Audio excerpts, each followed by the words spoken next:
Hello, this is the mail merge part of exam 9626, May-June 2019, paper 4. So this is the mail merge. We have a file with a letter and a file, RTF file with the suppliers. And if you read it, you have to replace the prompts of the letter with whatever fields they request. Use a conditional field to change the salutation. Use a conditional field to change the last part and exclude some sections. So the first thing we should do is open the source files. So the first source file is the evidence. No, not the evidence, sorry. So the first is the letter, which I have it here, inquiry. Okay, so this is the letter that we have to, and these are the fields that we have to change. And the suppliers file is here. So the first thing that we notice is that we are being asked to check some contact title field, and it's here. It's combined with on the same row, on the same column, with some other fields. And there's a tip here that says place screenshots of any methods you use that are not obvious from the mail merge, blah blah blah. So first thing we should do is we have to change this file and convert this into 3 columns. So I've done this on another file, and as you see, I just copy pasted, and I have a column with a content title, forename, and surname. Okay, so this is the list that we should use for our recipient list.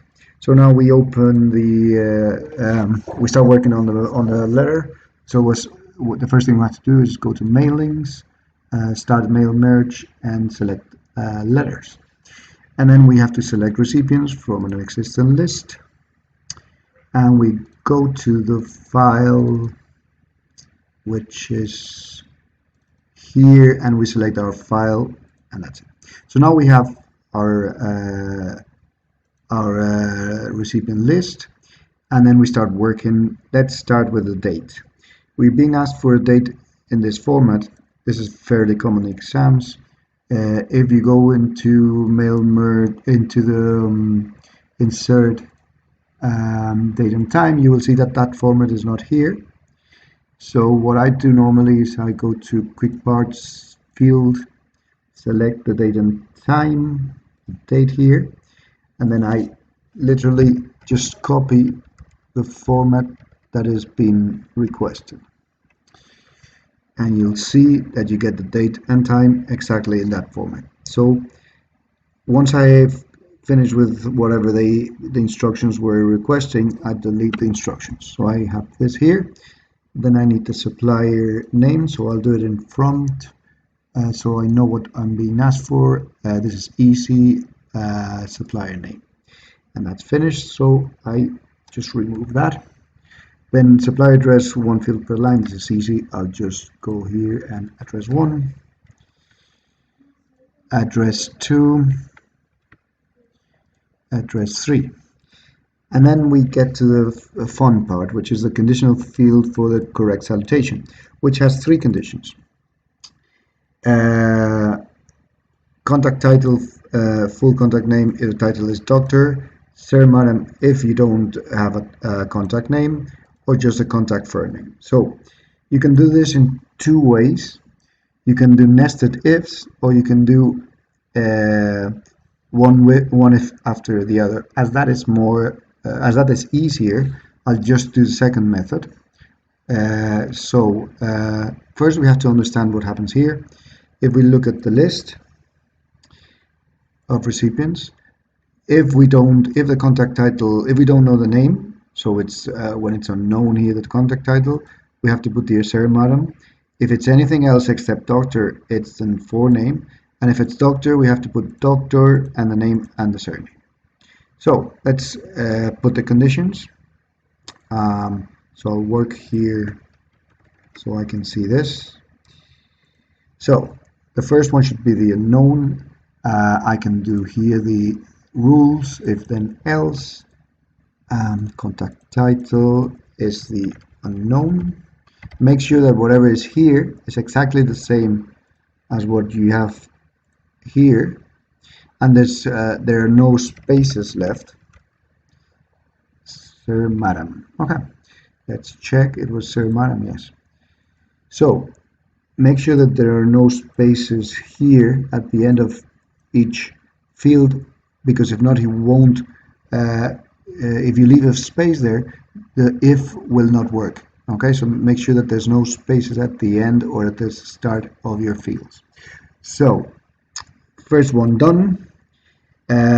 You should learn to right click on it and toggle field code so you understand more or less what is happening. If it's unknown, then say madam. Okay. So let's go to the next part. So I'll go on here. What if it's unknown, we should get Sir Madam. If it's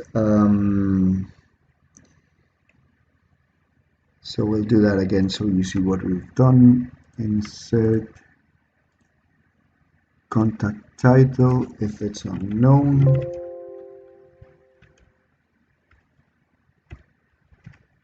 So we have here Sir Madam. Easy. And then we just select it and toggle the field codes. Okay, this is better. So I can see here that that's correct. Okay, so now the next thing is if it's a doctor, it should have the doctor in front of it. So if then else, the contact title is a doctor, and the doctor has a dot at the end. So I have to put that. You'll see that you can't see anything here, but if you select everything and just toggle field codes, you will see that that's correct. Okay, so if it's a doctor, I will insert the word doctor. I'll leave a space there, so I get a space after the doctor. Next thing, now if you look at the condition, the forename should appear always, because it should appear except if it's unknown. So the condition is if the contact title is not equal to unknown, then I should insert the forename. I can't insert the forename here, so what I'll do is I'll just click on OK, select whatever I have here, toggle the field codes, and I get here the condition if the contact title is not equal to unknown, and then this first brackets. So this is the condition. The next one is what will happen, and the last pair of brackets of quotation marks are what will happen if the condition is not met. So I'll go to this one and I'll just insert the forename.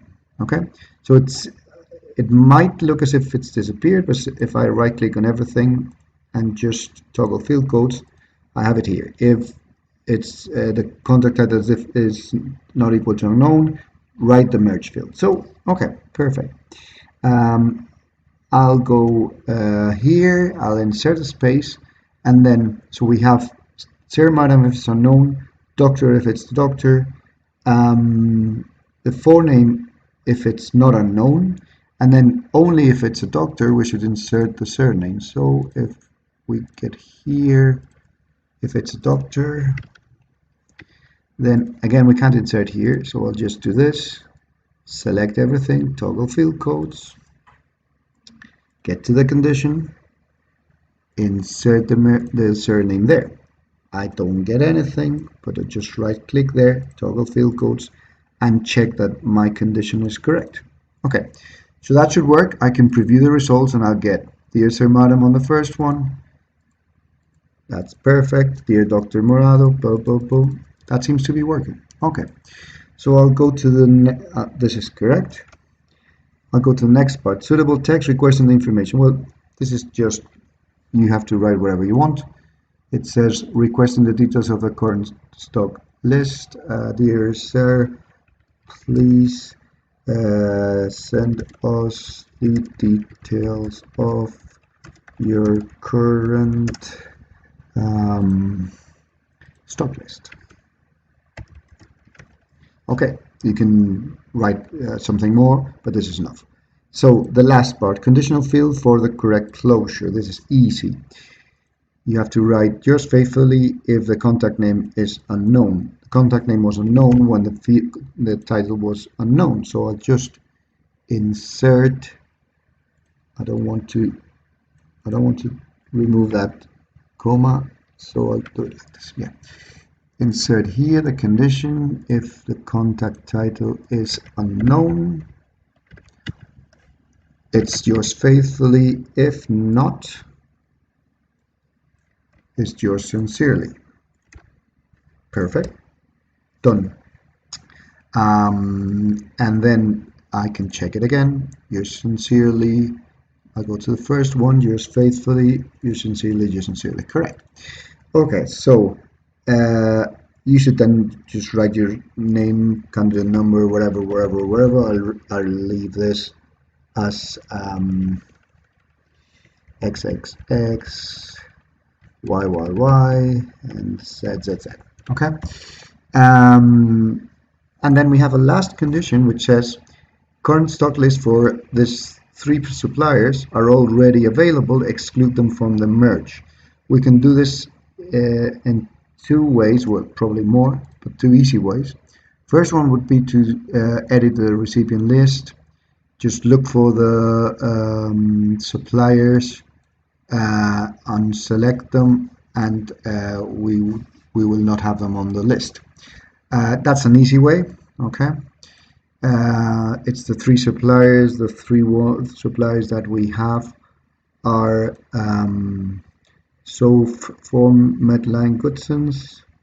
So that would be the ones that start with SF, GS, ME. Okay. But I'm going to do it in another way, which is more difficult, but just it might be nicer. It's automatic. So I'll go to rules and skip record if. Skip record if the supply code equals 2. So the first one was SF, I think. Let's check. So the first one was SF with a capital F. So that's SF.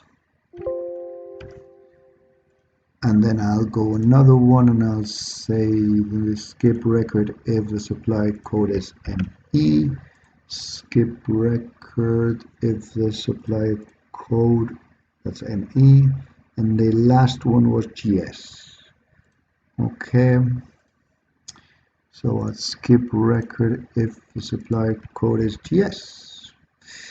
And then I'll select everything here. Toggle the field codes. SF, ME, GS. Correct. Okay.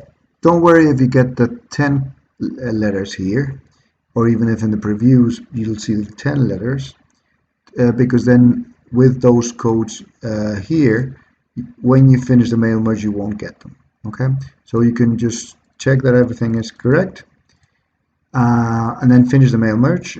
I'll finish the mail merge, print the documents, print them all. I'll print them to a PDF so that you can see them. I've done it there. I'll redo them now. Replace it. And if we go to the file now and we open them, we have 7 letters, which is correct. And each one seems to have everything correct. The first one should, dear Sir Madam, use faithfully. The next one, sincerely, sincerely. Sincerely, we should get a Dr. Madam, sincerely. Okay, that seems correct. So this is the mail merge for that part of the exam.